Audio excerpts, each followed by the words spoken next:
ગોરધનદાસજી મહારાજ કૃષ્ણ કનૈયા રામદેવ મહારાજ કી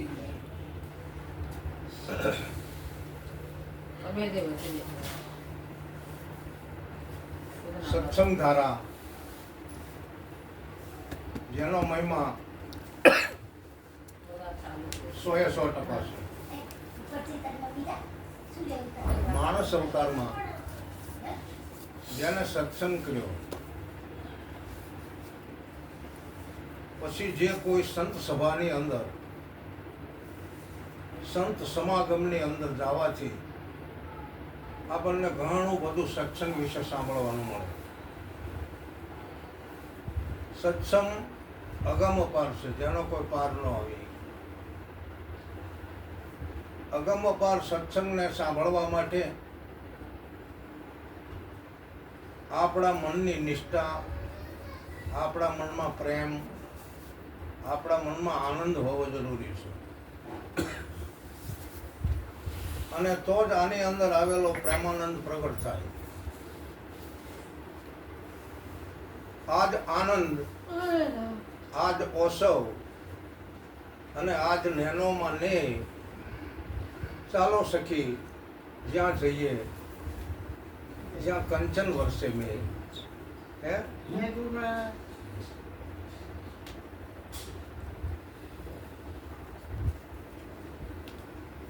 ચાલો સખી જ્યાં જઈએ જ્યાં કંચન વર્ષે મેં.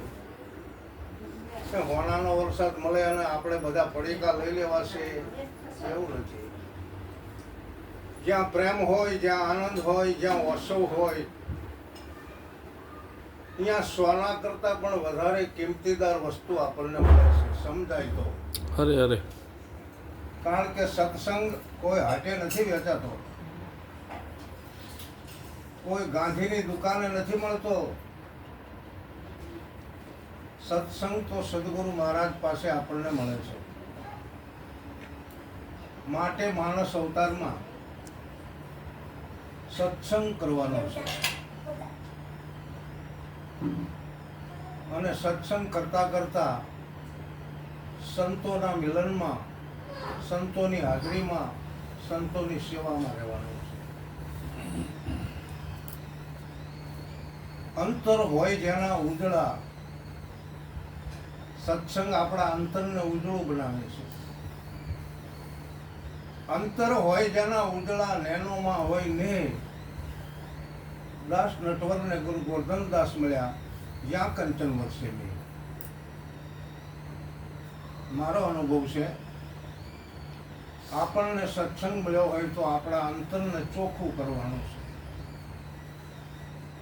આપણા આ અંતરને ચોખ્ખું કરવાનું છે. બધા સમજી શકે છે કે મળ વિક્ષેપને આવરણ ઉતારી અને આપણને જો પાછું આપ્યું હોય અરે તો પછી તન મન ધનથી શું કરવાનું છે.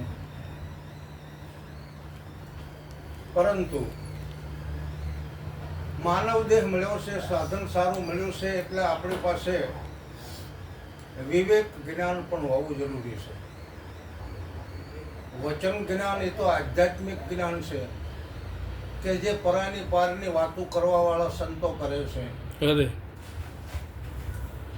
પરંતુ સાધન ને વિવેક જ્ઞાન પણ હોવું જોઈએ. વિવેક જ્ઞાનથી વિશ્વભરનો નાથ જે સદગુરુ છે, 1000 હાથ વાળો, એ આપણા ઉપર રાજી થાય છે. તો વિવેક જ્ઞાનની અંદર આપણે કહેવી છે કે આપણામાં વચન હોય, વિવેક હોય, વૈરાગ હોય, વિશ્વાસ હોય, આ શુદ્ધ વાણી હોય, શુદ્ધ વર્તન હોય, શુદ્ધ વિચાર હોય, આપણા ઘરમાં શાંતિ હોય, સંપ હોય, એકતા હોય, સુરક્ષા હોય, ક્ષમા હોય, ધીરજ હોય, ધ્યેય હોય, ધારણા હોય, સેવા હોય, આવા ગુણો 15 મેળવવાના છે. અને જ્યારે આ સાધન આવા ગુણ વિવેકથી પ્રાપ્ત કરે એટલે ઓલો જે પ્રાત્મા છે ને એને આપણે ઘરે આવવું પડે છે. એ પરમાત્મા રિદ્ધિ સિદ્ધિ અને સદબુદ્ધિનો દાતા છે.